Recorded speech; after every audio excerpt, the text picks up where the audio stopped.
Hi, this is Tom Broussard. It's the next series talking about various scientists who have done an awful lot to help with our language and recovery from stroke and aphasia. Although many of these scientists, um, depending on which scientists you're looking at, don't um, don't have much to do with strokes at their time, but really working with the brain and understanding how the brain works.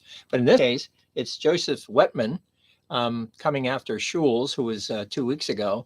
The two of them worked and lived together, close to each other, did a lot of work together, and they both became founders of the stimulation approach to aphasia recovery. But as they did their thing, as it were, they went in different paths, even though they had the same direction to go forward with stimulation. In Wepman's case, as he said here, the reintegration into a functioning whole. So he was approaching all of this as they used to describe it as direct therapy. He ended up talking about it as indirect therapy. Not so much the activity themselves per se. He's a little more philosophical, I think, but more thinking about the ideas and the thinking that goes underneath the words themselves. And that's why he refers to all of this at what he calls the whole person approach to aphasia recovery, because although people with aphasia and the people around us think about us just having trouble with our ability to speak or read and write, as Whitman wrote in his work, he talked about many other non-language deficits that are as a result of the disturbance in the brain and aphasia. He talked about all that and realized that we really have to approach us, the patients, as the individual and treat us that way, not just here, do these individual things and do them over and over, and somehow you'll get better, although you likely will over time. But he wants you to think about us as the whole person, and exactly how it comes that one modality or another all come together. It isn't like you can just work on reading and then hope that eventually something else will happen. You really have to work on reading, writing, and speaking, realizing that they all really do come together. And if you do work on one, you will end up typically helping with the other modalities. He did, I say here, he wrote in this particular book, which was really well done, Recovery from Aphasia, in 1951. And he talked here, I mentioned the non-language deviations in aphasia, and there's a long table, 34 characteristics, including, I'll say this, loss of attention and concentration, loss of memory, reduced association of ideas, adject concrete imbalance, basically our loss of our ability to abstract what we are thinking. So it has an awful lot to do with exactly that. Have to think your way through things and then come with the words that stand behind the metaphors and ideas on the inside. And as he said, addressing all of us as an individual. And he says here, I'll read this: aphasia is a disorder affecting the patient's total reaction pattern due to a disturbance of the integration capacity of the brain. The integrating capacity, it does appear to be that the damage from a stroke that brings you to become a person with aphasia, the disturbance is this integrating capacity. It seems to be that is the underlying damage feature of the stroke, because of course you've lost your cells. You have to grow new dendrites and synapses so you can reconnect, basically, reconnect those neural networks to be able to express what you couldn't express before.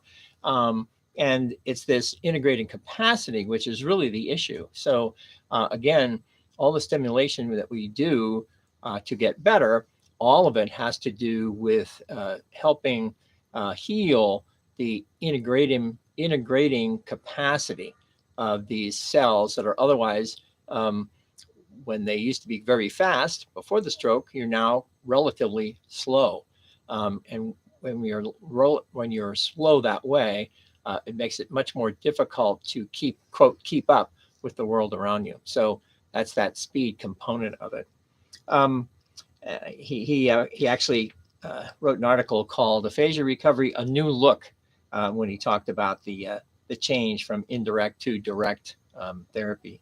And he says here, it is far beyond the concept of speech recovery as traditionally understood. It involves a total personality readjustment, a newfound stability as a person. And goes on to say that the recovery follows reintegration of the remaining brain tissue into a functioning whole.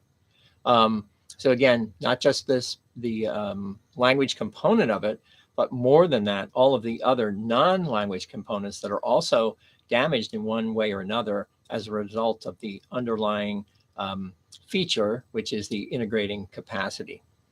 So it is amazing as I'm working on all of these scientists, and they're about 18 to 20, and you'll get to see them every 2 weeks for the rest of the year. And you get to see how they have to think and then rethink what they have heard from other people within their community, the world of aphasia and stroke and aphasia, and see other scientists around the world at the same time, in the 1800s, 1900s, and 20s. A lot of these people were doing their thing independently and then found others at other countries as they all came together and saw what was working and what wasn't working. So many of these scientists, although Schulz and Wepman live in the United States, worked together in various ways. They were both at ASHA, and you can see how even the two of them, realizing that they both were founders of stimulation, they again took different approaches as they grew up, as it were, learned more from each other as well as other scientists going forward. And in some cases, of course, some of those statements that any of these scientists had once said when they were, quote, younger, as they learned more, they obviously discarded some of their theories and moved into new theories that are more advanced, more tools that allow all of us to better understand, excuse me, how aphasia recovery really does require a total readjustment, a whole person, and it requires all of us far beyond the few number of formal therapy that we all get. It's incredibly helpful that we do get what we get. This is one of those things. There has to be a spark, and you need the SLPs, the speech language pathologies, the speech therapists, to help get us started. But as many hours as we get, I got 15 hours plus 20 some at a group. Add them up, maybe it's 50 hours. That is literally the start of the process, when it takes tens of thousands of hours to get better. And that has to be part of what we have to be told from the beginning. We are here to help you get started, but we're hopefully providing you with this therapeutic structure, and use that structure for the rest of your life as you come to realize that all of your learning structures you had done before is a therapeutic structure after your stroke as much as you had learned about it before. So you just have to become more understanding, more aware that all of those activities you had done before weren't considered therapy, or you must learn this thing. You learn these things because you like these things and you want to do more of that. And that really, again, is where the motivation comes from when it comes to the stimulation, because you have to want this stuff. If you don't, you won't. So that's pretty much the way it is with Wepman as well. And I do believe that he had a lot to help us with as he was considering this whole person approach. As he says here, and I'll read this paragraph because I like this. There are many competing theory-based speech therapies, but as Wepman said, there is no right or wrong, warm way. Sorry, even I have aphasia every once in a while. There is only your way. Whatever you do, stimulate your patients. Be stimulating that. His needs is to recover in a real world and to communicate with it. Make your language your own verbal efforts in therapy. Be the handmaiden of your thoughts. Always keep in mind that aphasia occurs only in people. Humanize your therapy. Treat the person, not the language. So I like the way he thought about all of that going forward. And then he said, he ends up saying, a patient's language doesn't improve. He improves, and his language reflects it, which I think philosophically, that is exactly what he's talking about. Everything we do improves you, the individual. And yes, your language will get better, but you'll concentrate more, you'll remember more. All of those things come together because that's the way the brain works. That's the integration component that is damaged. So all of these things happen, and as a result, out will come, or in will come, if it's a receptive component with which you're having troubles.